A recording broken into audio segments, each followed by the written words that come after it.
Hey, welcome back to On the Level Leadership, and today I want to revisit the concept of inspiring a shared vision.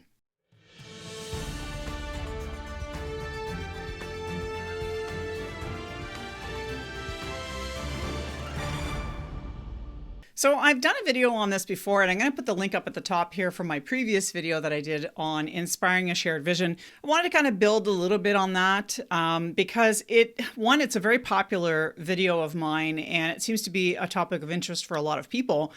But also, I just kind of wanted to maybe build on it a little bit. So the first question that people will often ask is it really necessary to build a shared vision or to develop a shared vision? Like, isn't it the CEO's job to decide the direction of a company and just to tell everybody where to go? Well, certainly it is the CEO and the board of directors if it's an incorporated entity, or the lead consultant if it's a consultancy, to have some say in sort of the future direction of a company. Definitely they are part of the dream building process.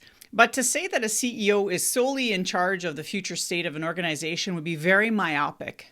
There are some clear advantages to developing a shared vision.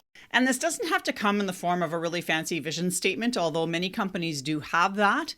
There are some clear advantages to developing a shared vision with your organization as a whole, as opposed to doing it as an independent person or as the CEO of a company. I want to kind of visit that a little bit.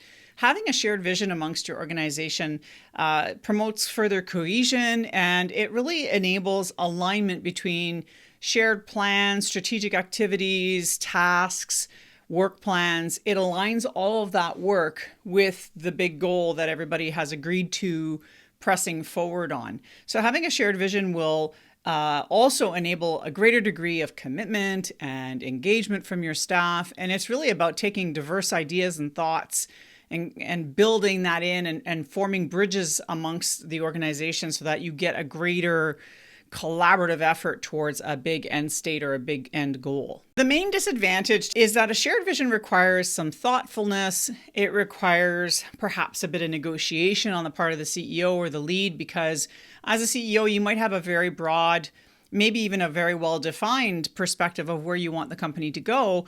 But the problem is that your team might not think the same way as you for a variety of reasons. And so it might be the job of your CEO or your board to be willing to kind of maybe give a little on some of the anticipated visionary activities and in favor of more buy-in from the staff. It can be a bit messy. Developing a shared vision might mean that there might be discordant opinions in the room. There may be people who have very strong opinions about a direction that the company should take. And then there may be people on the opposite spectrum of that thought process that might say, no, we can't do this because of XYZ. And so you can get a little bit of a messy tangle of people maybe not agreeing with each other. And that's where I see the leadership role, is to sort of say, okay, guys, we're going to capture all the thoughts, and then the major themes are what we're going to build on. And these little discordant thoughts, I'm going to have to make a decision as a CEO as to which one we're going to adopt or not, based on whatever my feeling is in terms of the future end state of this particular company. So I've spoken about these guys a number of times on this channel. I have a whole playlist for these guys as well, which I will put in the description down below and in the corner here.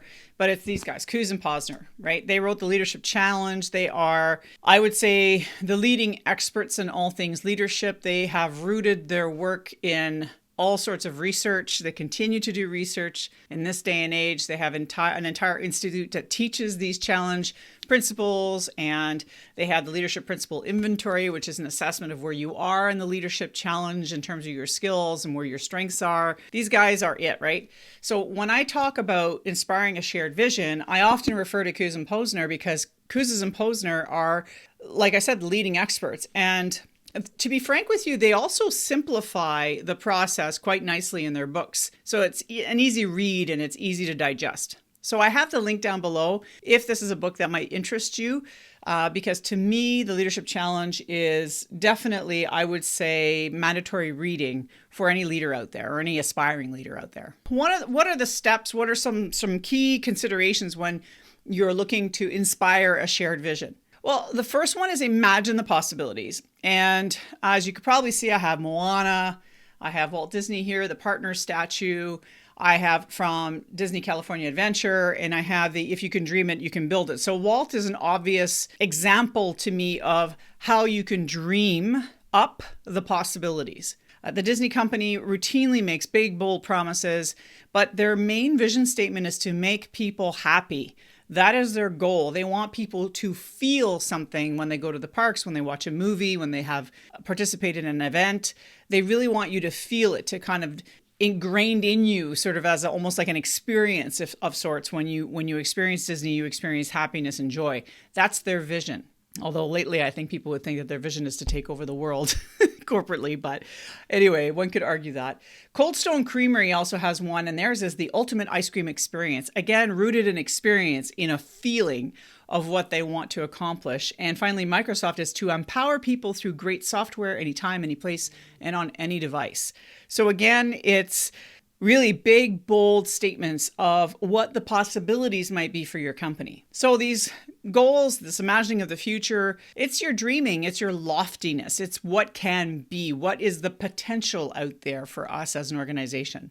Remember that when you're imagining possibilities, leaders are always forward thinking.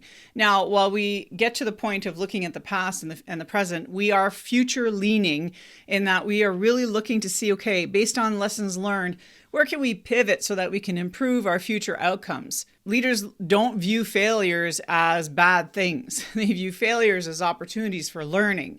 And that's the difference between leaders and I would say people who don't know how to lead, who are risk averse. So when you talk about a CEO of a company in the private industry, you're talking about somebody who's taking on some risk, right? And is comfortable with that risk because they know that if they learn and make mistakes along the way, that learning will only make them either a better leader, will make the company a better company, will make the product a better product, their services a bit better.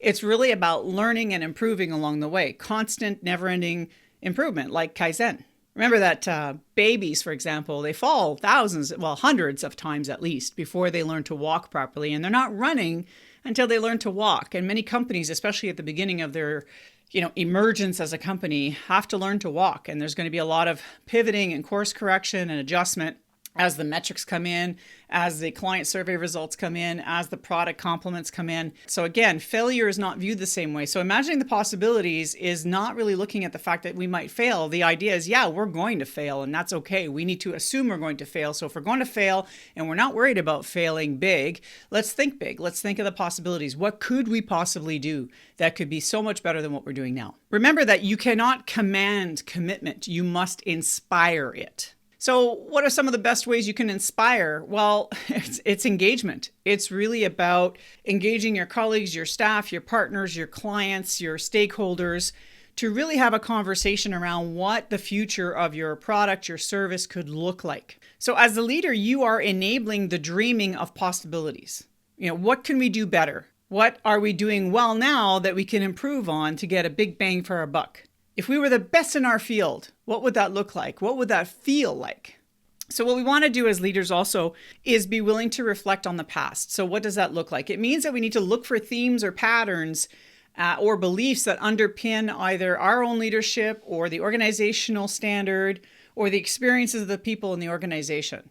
It's really about looking for those themes to inform how we're going to improve the service or the products over the long term.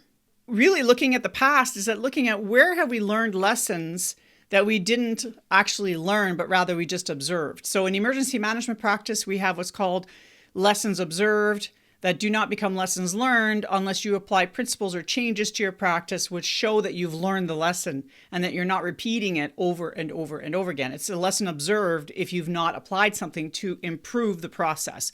And if we were to implement that or make that pivot, where would we make the biggest bang for our buck as a company? The other piece is we need to look at the current state.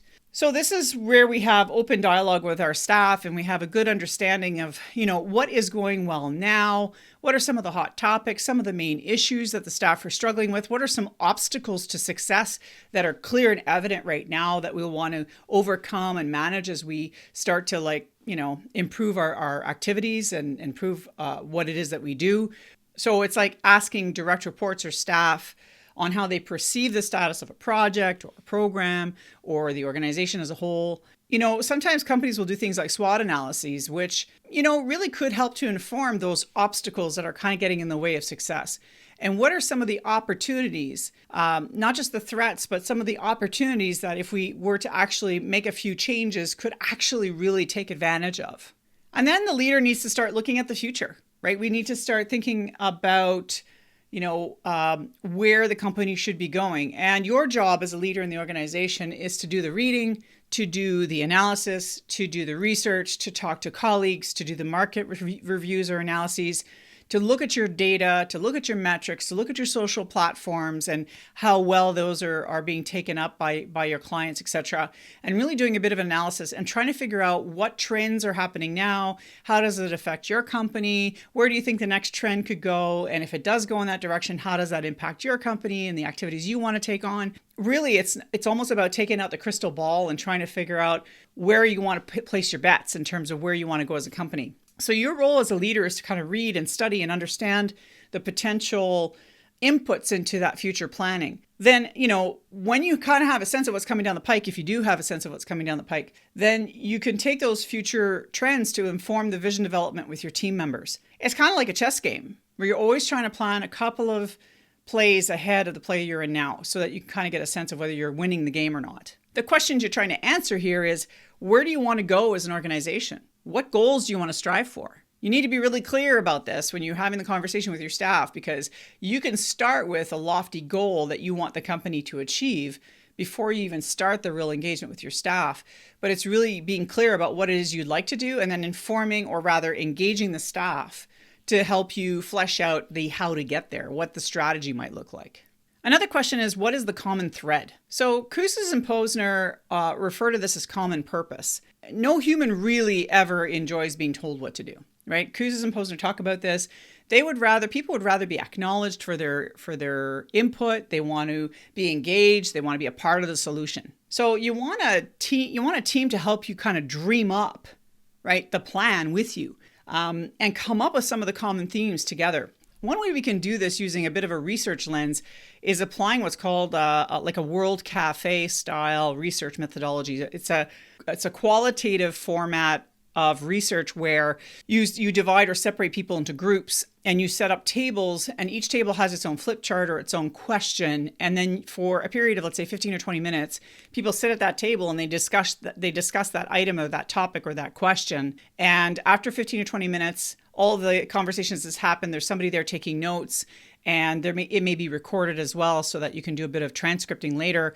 And then the group goes to another table and vice versa. And you do this sort of rotation till everybody's done every single table and answered every single question. When you're done doing that, then the researcher or the consultant can then take that data and mine it for common themes. This is great because it allows everybody to have a voice at the table. Everybody's had their say, and the really common themes will emerge, and they do emerge when you do this kind of work. So using a World Cafe style engagement plan is really great. If you want to keep the forum open, you can actually reduce the power play or the politics, if you will, by doing World Cafe with, let's say, worker bee types, and then just the management chain, and then maybe the executive table, so that you can take away a lot of the power dynamics in a room by deciding who gets to play in this World Cafe style. Maybe the executives, you're doing interviews only because they're really busy and don't have time for a half-day World Cafe session. But you could do interviews with the executives, but then use the World Cafe for your staff so that you can get their input without them feeling like, I'm sitting at the table with the vice president, I don't really want to say what I want to say here. So you kind of make it a safe environment. By doing that, you then provide everybody an opportunity to give some advice and some input. They will see their input in the common themes that will emerge. They're going to see and hear themselves in that. Not everybody's going to agree with the common themes. You are going to get some people that are just not in agreement with it. You're going to have extreme perspectives, and that's okay. And as a leader, your job would be to manage those by having conversations with those individuals that maybe express concerns. Or really, it's just about finding a way to address their concerns by saying, well, we're going to capture that issue here or here or here, so you can kind of make the ties. And really the idea here is about getting broad buy-in to the planning process and eventually into the strategic vision that you will have for your company. As a leader, you need to be an active listener. Super important. We often listen so that we can respond. And really the idea here is to listen actively so that you can gain as much knowledge as possible from the people that you're working with. You can do this by reflecting back the language. You can do this by repeating key words that you're hearing in conversation. You can do this by recognizing or honoring a change in the dynamic, or if somebody is responding emotionally or physically to a statement or a word, because that's important. You need to recognize that. Be an active listener. Pay attention to body language. Recognize that when you see it. Question it like a coach would. I am noticing this. Can you delve deep on that? It might even help having a facilitator do that for you. So if you have an external consultant or a facilitator come in, they can help bridge that gap to really notice these things that come up in conversation. And then you can kind of dig deeper to see where the problems or where the challenges may lie. Active listening is about acknowledging phrasing and words, but more importantly, it's about getting to the root of what your team members value. What is it that they feel is important? What are the organizational values that are implicit and explicit? The ones that everybody talks about, but it's more importantly, what are the ones that actually everybody acts on? Really important to see that and to notice if there are any discrepancies in those explicit and implicit behaviors, because that's going to cause trust issues and then you're not going to get the buy-in you want on your shared vision. And what is the common language used by the team? Again, really important because they may be using similar words and phrases that maybe you weren't aware they were using on the ground of production or what have you. Really important to pay attention to the words and phrases that are repeated on a regular basis by the team members. Remember that people want to be tested. They want to make things their own. This is Acoustas and Posner talk about these 5 things. People want to be tested, they want to be independent, they want to be able to prove themselves. They want to take part in social experiments. People want to participate in a cause or a social improvement activity of some sort. That's just the nature of humanity. People want to do something well. They want to be competent. They want to make sure that what they're doing serves the need of the company they're working for. They also want to do something good. They want to do something that isn't going to question their ethics or make them feel uncomfortable. And they want to do something that's going to have value or benefit to others. And they want to be able to change the way things are. Everybody likes change. We all do it. We see it in elections. We flip-flop between liberals and conservatives, Republicans and Democrats. That's what we do. Change the way things are. So we strive for constant improvement because humans are industrious. And so if you can, in some way, during your vision building process, keep that in mind, keep those principles in mind that we want to be tested. We want to be part of a social experiment. We want to do something well. We want to be good at what we do. And we want to make things change for the better. Then you're going to get all the buy-in you need from your staff on this vision statement or this vision mission that you've sort of established in this conversation process. And finally, remember that people commit to causes, not plans. Plans are always developed and they always have, piles of dust on them. People really can back a commitment. We're going to be the first in space. We're going to be the, whatever. If you look at Virgin Atlantic or Virgin Air, that, when they had Richard Branson going into space, one of the first millionaires to do it or what have you, there were people behind that saw the vision for that and understood the reason why they were doing it and were excited about it. That's the only way you get that kind of buy-in, right? That kind of activity. So remember, people commit to causes, not plans. Be clear on how your organization can make a difference. And if you can do that, if you can be clear about how you're making a difference and how you're improving things and how this is going to improve your clients' lives or your employees' lives and improve the organization more broadly, then you will get the buy-in you need for that shared vision that you've just inspired your team to buy into. Thank you for watching On the Level Leadership. I really do appreciate you being here. I'm here on a weekly basis, so subscribe if you want more content like this. Sometimes I do coaching stuff, sometimes I do leadership stuff. It's sort of the 2 realms that I like to discuss on this channel. And if you got anything out of this video, give it a big thumbs up because it really does help this channel out. Finally, if you're looking to grow as a leader and maybe you've just taken on a new leadership role, maybe you're a woman who's mid-career, who's just gotten into the executive role and is feeling a little less than confident in her role, and you want to coach, I have a link down below for a free phone call. We can just have a coaching conversation, no strings attached. Feel free to contact me if you're interested. Anyway, thanks again for watching, and we'll see you next week.